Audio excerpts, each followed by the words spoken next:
House Republicans voted to formalize an impeachment inquiry into President Biden. That's where we're starting the 7 from the Washington Post. I'm Jeff Pierre. It's Thursday, December 14th. Let's get you caught up with today's 7 stories.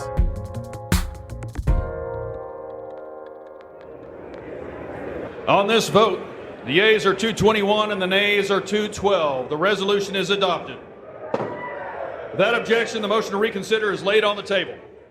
No Democrats voted to support the move to formally approve the impeachment inquiry yesterday. And House Republicans haven't said what alleged high crimes and misdemeanors they would try to impeach Biden for. They also haven't provided evidence that the president benefited financially from his son Hunter's foreign business deals. Yesterday, Hunter Biden defied a House subpoena to testify behind closed doors. He spoke to members of the media in front of the Capitol instead. For 6 years, I have been the target of the unrelenting Trump attack machine shouting, "Where's Hunter?" Well, here's my answer. I am here. There is no evidence to support the allegations that my father was financially involved in my business because it did not happen. The impeachment inquiry was launched without a vote in September by Representative Kevin McCarthy before he was ousted as House Speaker. Republicans have said the move to formally authorize it will put them on stronger legal footing, but it's unclear whether Republicans would have the votes or the political will to actually impeach the president.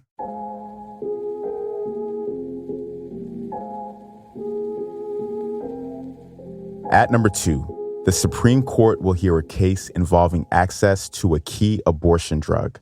The drug is called mifepristone. It's a pill that's used in more than half of U.S. abortions and was first approved by the FDA more than 20 years ago. But a lower court has said that the FDA did not follow proper procedures when it began loosening regulations for obtaining the drug. The court said yesterday that it should decide by the end of June whether to restrict it. This means that the polarizing issue of reproductive rights is returning to the High Court for the first time since its conservative majority overturned Roe v. Wade last year.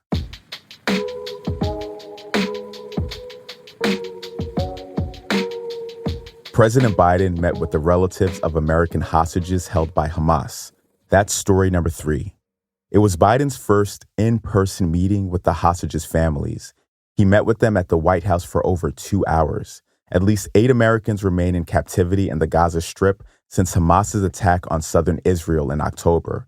Jonathan Dekel-Chen, the father of a hostage, spoke outside the White House after the meeting. It was a terrific meeting and conversation.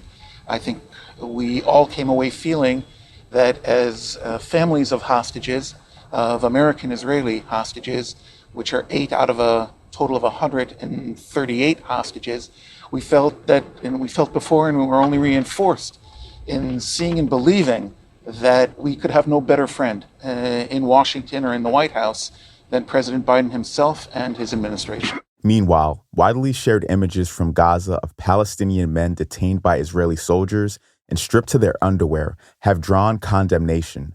A State Department official called the images deeply disturbing.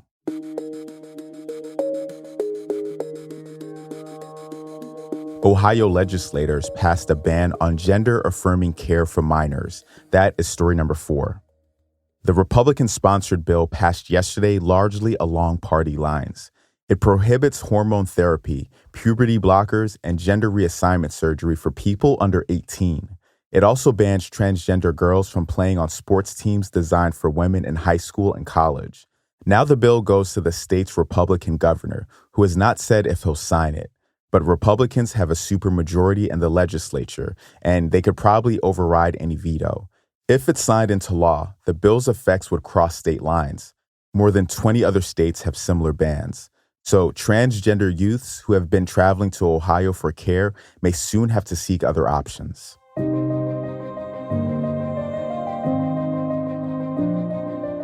At number 5, Tesla recalled more than 2 million cars over safety concerns. After more than 2 years of investigation, U.S. safety regulators determined that the car's autopilot systems do not have enough controls to prevent misuse. The problem is that Tesla drivers are able to engage autopilot on roads where it can't reliably operate, like those with cross traffic. and this can sometimes have deadly consequences. Data shows that crashes involving Tesla in autopilot mode have surged over the past 4 years. Tesla will send a software update to fix the issue. Check our site for more on what you should do if your car is affected.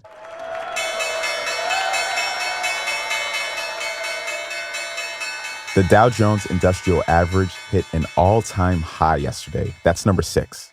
The Dow closed above 37,000 for the first time. That surpassed a record it set in January of 2022. It was up more than 500 points, or 1.4% for the day. The milestone came after the Federal Reserve decided to leave interest rates unchanged for the third straight time yesterday.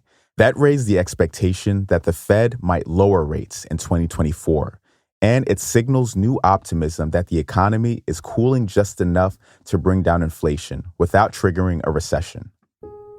Have you seen the IKEA turkey-sized meatball? Number 7. It's a turkey-sized IKEA meatball. Why not have a ball this Christmas? IKEA is giving away massive turkey-sized meatballs in the UK. For context here, I checked the photo that's in our newsletter. You can click the link in our show notes to see it. So IKEA, the Swedish furniture store, is of course known for its cult favorite cafeteria meatballs, which are normal-sized. But this big one can feed up to 25 people. At least that's what the company is saying. So why are they doing this? IKEA is holding a holiday contest. They'll give away 30 of the meaty orbs and 30 veggie options. But if you don't win, just make your own IKEA meatballs at home. We have a recipe linked up in today's newsletter, for normal size ones, of course.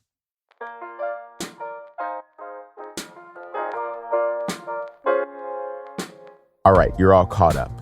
But before you go, I wanted to remind you that if you're a Washington Post subscriber, your subscription comes with ad-free audio in Apple Podcasts. So be sure to find the Washington Post channel in Apple Podcasts and connect your Post subscription. Then stay tuned for more subscriber-only audio benefits, like exclusive and early access episodes.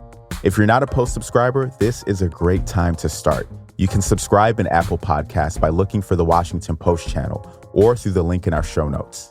I'm Jeff Pierre, and I will meet you back here tomorrow.